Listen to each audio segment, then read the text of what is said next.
اس کی جو ترتیب میں نے دی ہے وہ پہلے کہیں موجود نہیں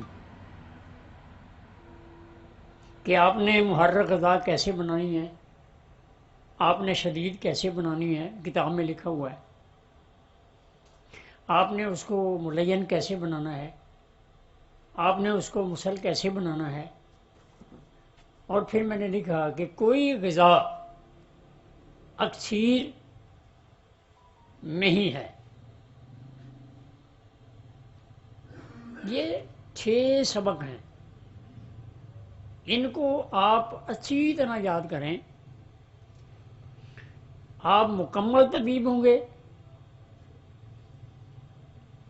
آپ کو کسی معاملے میں پریشانی نہیں ہوگی۔ اب ان 6 سبقوں کے اندر ہی ہم نے گھومنا ہے، اسی میں ہم نے تحریک، اسی میں ہم نے تسکین، اسی میں ہم نے تحلیل، اسی میں سکڑنا، اسی میں پھولنا، اسی میں لٹکنا، یہ تمام اسباق جتنے ہیں اسی کے اندر شامل ہیں۔ وقتاً فوقتاً تذکرہ کرتا چلوں گا تاکہ آپ کو ان کی اچھی طرح سمجھ آتی چلی جائے۔ ہم نے 6 نبضیں کل امراض کے حوالے سے۔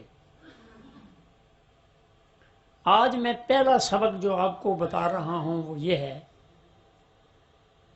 کہ آپ صرف ایک نبض پہ مکمل طور پر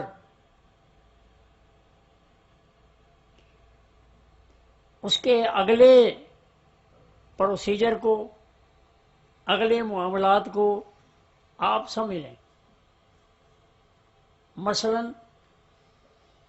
نبض ہے اعصابی غدی، سب سے پہلے آپ کو یہ پتہ ہونا چاہیے کہ اعصابی غدی نبض جو ہے وہ کیسے پہچانی جاتی ہے، اس کی پہچان کیا ہے۔ پہلی بات یعنی ایک نبض کو آپ سمجھیں گے تو آپ کو 6 نبضیں سمجھ آئیں گی۔ ایک نبض کوئی بھی آپ لے لیں،